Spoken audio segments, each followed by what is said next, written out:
Unahin po natin yung separation pay na 1/2 month pay for every year of service.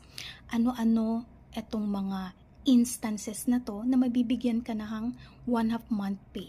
By the way, ito pong 1/2 month pay ay literal na 15 days o kalahating buwan ng iyong sahod.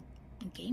So, 1/2 month pay kung mayroong retrenchment to prevent losses. Ito po yung pagbabawas ng empleyado para ma-prevent yung losses ng kumpanya.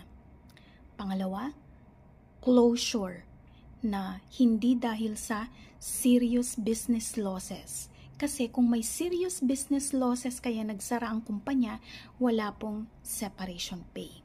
Okay? Pangatlo, incurable disease within 6 months. Nagkaroon po ng sakit ang empleyado na hindi po pwedeng magamot sa loob ng 6 na buwan as certified by a public health practitioner.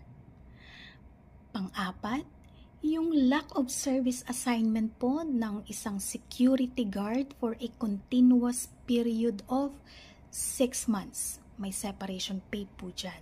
Okay, no, 1/2 month pay for every year of service.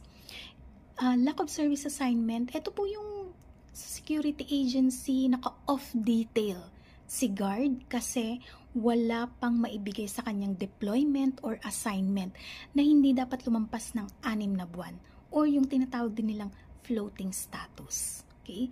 So may separation pay po dyan kapag lumampas na ng 6 na buwan at walang panibagong assignment or deployment.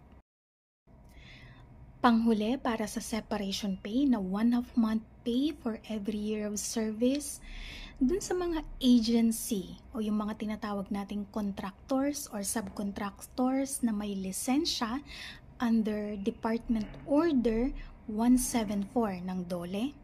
Okay, yung mga empleyado po dyan na walang service assignment o walang deployment for a continuous period of 3 months. Okay. Mababayaran na po kayo ng separation pay kapag hindi po kayo nabigyan ng trabaho ng agency after 3 months.